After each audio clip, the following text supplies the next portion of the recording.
what's up interwebs? I'm that toy guy, and today I'm going to be taking a look at the Marvel Legends Series 3 Wolverine. This is the version without the mask, which I believe is the variant version. So, yeah, here it is. Yay! So, again, here it is, and I don't have the box because I bought this at Toronto Fan Expo, which is basically the same size as Comic-Con, and well, the same size as San Diego Comic-Con. And his box was like completely tattered. He was $20 because the box was completely ruined. So I picked it up, and that was my only Marvel Legends purchase there, which is kind of disappointing, but oh well. But yeah, here he is, and I did keep the pack-in comic, so we'll take a quick look at that first. It did come with a sleeve, thank God.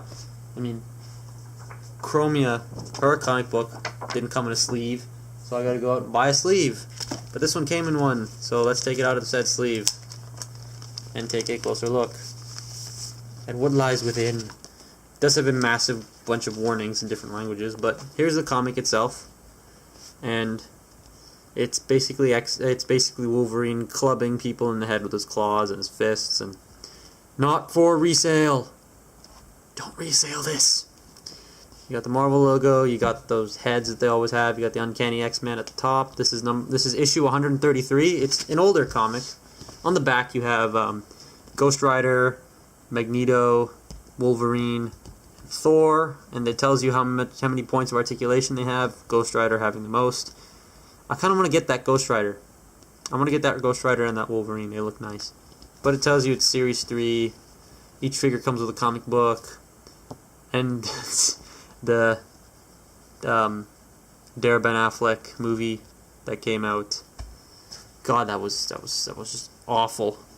But you do have some logos going down the side there, which I think is just awesome. And yeah, this is the actual Wolverine, by the way. This is the normal version. Mine obviously doesn't have the mask, which is great. He's gonna fall over. Okay, there we go. So it is that older print with the older style paper and those stupid milk ads that are always in comic books. You got a Call of Duty ad in here, and a Spider-Man Monopoly and stuff, and comic book pricing. And where is it?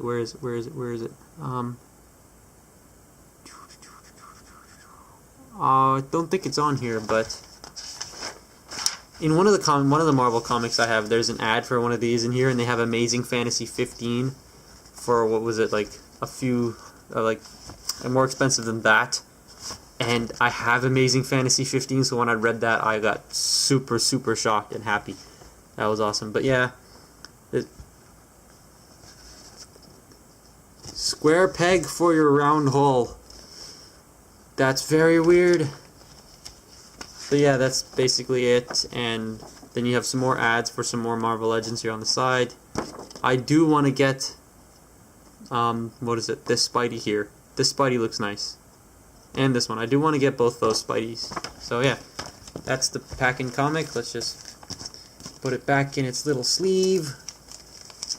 If I can get this so that the tape doesn't stick to the actual comic. And the comic book was pretty cool, actually. I enjoyed this one. And yeah, it's Uncanny X-Men issue 133. So if you don't want to buy the actual action figure to get the comic, just go read the comic. So you can find it online somewhere. But here is Wolverine, and we're not going to get to him just yet, because he comes with an accessory that is falling apart on me. 1 second. There we go. He comes with a display base with 2 dead Shaw soldiers on the bottom there. And I think these are Sebastian Shaw's soldiers. And yeah, it's like a whole bunch of shipping crates and boxes and whatnot, and you got this big hole here. And yeah, each one of these figures comes with a display base, because I think this was before the Build-A-Figures, or after. I'm not 100% sure. But yeah, they do have some nice paint variation going on here on their heads. You got some yellow going on the heads, well, to make it look like the white has worn off. You got some very nice detail on these guys. And they're dead. They are not waking up. Like, his leg is being eaten by this box, and his arm is being eaten by this box. They're not waking up after that. Now he is covered in pegs. Got peg, peg, peg, and peg. This peg came off, but it just slides back in, so I'm fine with that.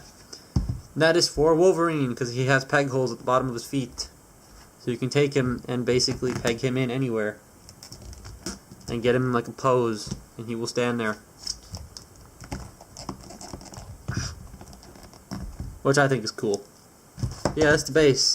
The back is black. He has some wall mounts here. It does come apart. It is in 2 pieces. So, but yeah, I do like this. I like this inclusion, and it sits in my Marvel Legends diorama, which is nice. But here we have Wolverine, and he's cool. This is my second favorite Marvel Legends figure that I own. My first being my first movie Spider-Man figure. Now, this doesn't have any torso articulation. I wish it did, because his torso is kind of molded at this weird angle. That and the claws are all smooshed together are my only gripes about this figure. Everything else is perfect. This guy's awesome. Let's take a close look at the head sculpt here.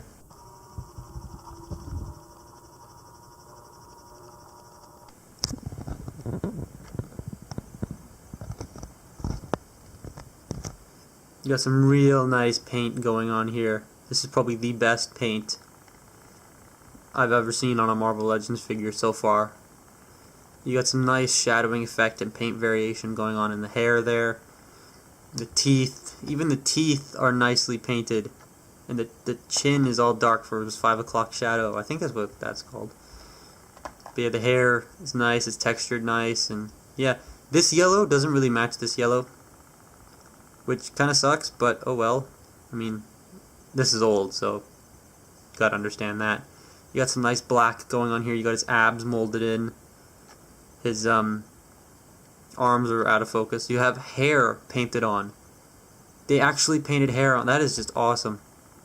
This is a Toy Biz Marvel Legends, by the way, not a Hasbro one. So it's obviously going to have some better paint going on here. You got some blue. The claws are out of focus because my camera sucks. Come on, camera. God dang it.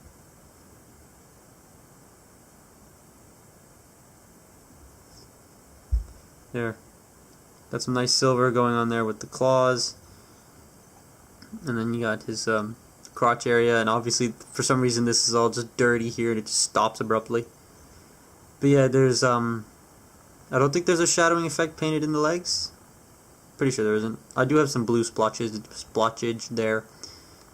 But yeah, the boots are nicely painted as well, with some paint wear, and it just looks really nice. There's a black wash on the boots to help give it that shadow effect. And I do wish that the black kind of continued across here on the side. It just kind of stops there. And on this side it just stops there. But yeah, it is a really nice figure. Oh, it does have an X on his belt too. Forgot to point that out. But for articulation on this guy, his head's on a ball joint, so you can get some wiggling movement there, and it can do a full 360. This neck joint is also swivelable. So you can get different sort of poses. You can look down even more now, but you can't look up, or you can take it, swivel it this way, no, this way, and you can look up as well. So I do like the amount of range this extra neck swivel gives. I just wish it was colored the same way this was. Shoulders can go forward and back. They can't do a full 360 due to his shoulder pads. The arms can go out about that far. He does have upper arm rotation, double jointed elbows, wrist rotation, hand clamping action, as well as the wrist hinging in and out. He has a waist joint. Hips can go forward. They cannot go back. He can do full splits. He does have a thigh cut, which allows for a thigh swivel. No duh. The knees, he does have double jointed knees, and I do love how this kneecap stays there, which is awesome. He does have a boot rotation, and the ankles can go down, they can go up.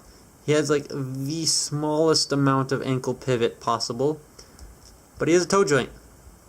So yeah, he's pretty cool. You can get him into some awesome poses, which I will do in a second. First, comparison with a deluxe, here's Skydive. He's taller than a deluxe. He's about, the measuring tape, he stands just about, from this angle, from the camera, it looks like 6 inches, but actually in real life he's about here, at about that little tick right there, that one. It's hard to see, but he's just above 6 inches, which is, he's actually 16 centimeters. So where the 16 centimeter mark is, that's actually how tall this guy is. And here he is next to a Bionicle, so Bionicle fans can get a sense of scale. Because most Bionicle fans I know only collect Bionicle and nothing else because they think it's the greatest thing in the world, and it's not. There are other good things, so buy those too. But yeah, this thing is really cool. I do enjoy it. I think it's a great figure. And on my shelf, he's getting his butt kicked by Venom, but that's because Venom's the only bad guy I own. But yeah, he's a great figure, and I really wish these claws weren't smooshed in the box. I tried the hairdryer trick, but they just kind of squished back. So I stood him. I got this guy last year, so during Christmas time, I just stuck him in front of the fireplace when we had everyone over, and I just put pieces of cardboard in between his claws, and that helped greatly. I stood him in front of the fireplace for about, 3 hours, and the claws stayed where they were, and nothing else flexed, which I'm so glad nothing else flexed. But yeah, and then I put him on the shelf, and then he fell over, and that's when the claws smooshed, and I just haven't had a chance to fix them yet. But overall, this is a great figure, and I highly recommend you pick it up, either the masked or unmasked version. So this has been my look at the Marvel Legends Series 3 Wolverine Unmasked variant, and I'm that toy guy, and stay tuned for my next video.